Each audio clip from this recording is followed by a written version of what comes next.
Hey everybody, Vincent Ayala here at the Barco headquarters in Belgium. Today we're going to talk about getting started with Master version 10. So let's head over to the software and check it out. This video intends to expose you to some of the features in Master version 10 and set up a simulator without overloading you with information. Master version 10 was built from the ground up to support the new Encore3 and future platforms while improving many workflows from the previous generation. Speaking of the previous generation, I would like to point out that Master Toolset version 10 cannot connect directly to E2 or any previous generation hardware. This third generation system was built with three goals in mind: making screen management better, faster, and stronger. Today we will do a quick walkthrough of the software, and then I'll show you how to set up a simulator of your own. Let's jump right in and bring you up to speed. I have installed and launched the software, which can be found here, and connected it to a simulator hosted by my PC. Don't worry though, I'll show you how to build and use your own simulator later in this video. So, starting with the left-hand side, we'll start with the configuration page. This is where we can build our configuration when EMT is connected to a processor or simulator. This is the multi-viewer page. This is where we build our best-in-class multi-viewer, which lets you view all of your inputs and screen destinations on one or many monitors for ultimate control of your show. This is our programming page, where you build your look and send it out to program. Followed by our external devices and queues page, where we can establish our external devices and build queue lists to fire them off. Here we have our tally page. This is where we can program our tallies for camera switching. Next, we have our controller page, where we can configure our controllers like the EC30 and EC50. Then we have the Encore3 exclusive show file page. This is where you can save backups, restore, and edit the show file. This is the simulator page. This is where we can build a virtual simulation of a system that we may want to validate. Additionally, we can build the show offline and load it when you arrive at show site to help you save some time during your load-in. Don't worry, I'll come back to it for a short tutorial after the tour. Below the simulator page, we have our network page. If you are connected to a live unit, this is where you adjust the network settings. Below that, we have our widget builder page. The widget builder allows us to create widgets that help us extend system control to anyone with a web browser on the same network. With editable layouts, you can extend only what you want to allow to be controlled. These widgets can be displayed in a standard web browser or on the front of an Encore3. We'll revisit this feature in a later video. Finally, the settings page. On the settings page, you'll notice that we have some tabs across the top on the left that help us choose which settings to adjust. The Options tab is the EMT Settings tab.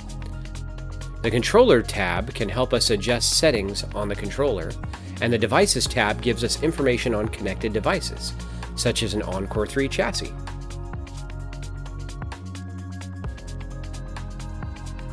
If we click the test pattern, you'll get your first exposure to the new Master Toolset version 10 pop-out windows. You can manipulate the window by moving it, minimizing it, or closing it.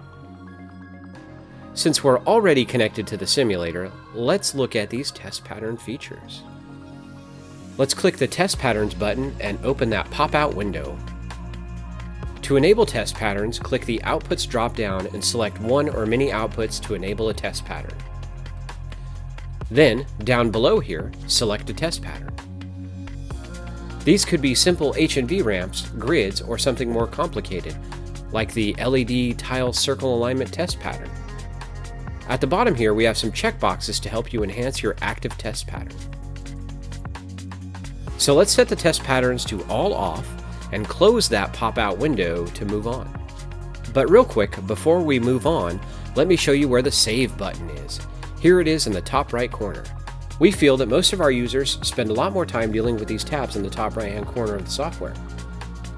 So rather than having to push all the way down to the left and click the Save button, we moved it to the top right for ease of access. Okay, moving on. Since I cheated and started with the software connected to a simulator, let's examine a few things from this point of view.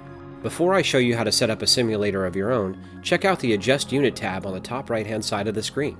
The Adjust Unit tab is where you can rename your Encore 3. You can do a factory reset, a soft reset, or a factory keep. You can factory keep all the checkbox items below. We have our temperature pane here, and we have our setup section where you can adjust the unit ID. You can flash the front panel and change the brightness. Under the TCI capacity mode section, you can change the TCI capacity. And then we have our time setting. The time settings are very important in EventMaster version 10 for features that will be added later. Below everything here, we have our adjustments for the system. We have our native rate, the preset conflict mode, and genlock. We can view our unit ID, and then of course, we have our IP address. Okay, now let's disconnect from the simulator by closing this tab and killing our sim application so I can show you how to set one up.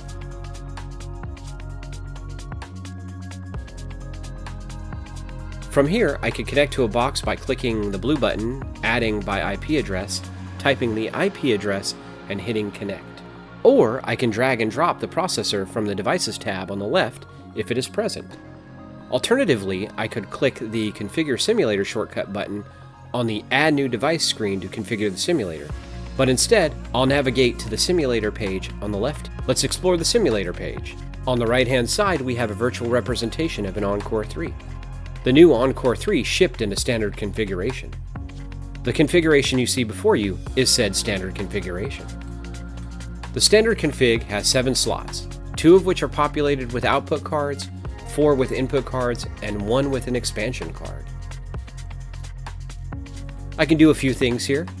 If I want to change the simulator config, I could delete the frame from the simulator window and then add a new frame to give me a standard configuration Encore 3.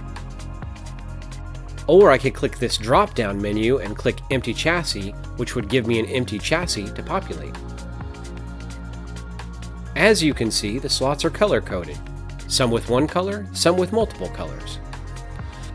The multiple color slots are flex slots and can be used for multiple roles. The ones on the right can be input and/or output cards.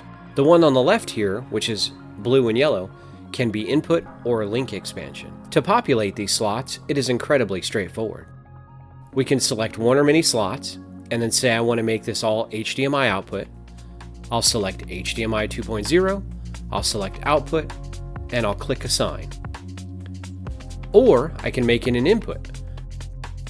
I'll select one of these slots, select the Input Radio button, and then click Assign. And let's say I wanted to make the rest DisplayPort input cards, and then I want to add a link card to this. Alternatively, I could have selected the appropriate radio button and dragged the card to their desired slots. Alrighty, there we have it, a custom simulator. If I wanted to deploy this, I would hit Reset and launch Simulator, which would give me my simulator inside EventMaster toolset. But for the sake of this video, I don't want to give you a custom configuration simulator. I want to give you a sim with the same configuration as a standard shipping chassis. So I'll delete the custom config and add an Encore 3. Let's take a look at an Encore 3 in action by hitting the Reset and Launch Simulator button. Okay, now the simulator is up and running. We can see in our Devices tab that it recognizes that we have an Encore 3. So to connect to this sim like a live chassis, I can drag and drop it in the center and it will connect. Once we have added our system, let's skim across the top here real fast and check out some additional features. We can rename the system by double-clicking here if we like.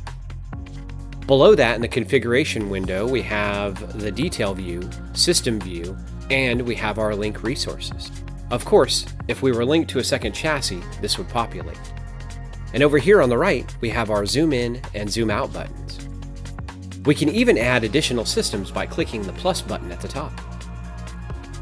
You may ask yourself, well, how do I set up our inputs and outputs to get started? Worry not, I will release videos on these and many more topics as the weeks go by. We will keep all of these videos nice and short and release a few at a time to keep them digestible. So that concludes our Getting Started with EventMaster version 10 video. As always, if you have any questions or comments about EventMaster Toolset version 10, please feel free to email us at encore3@barco.com. Thanks, and have a great day.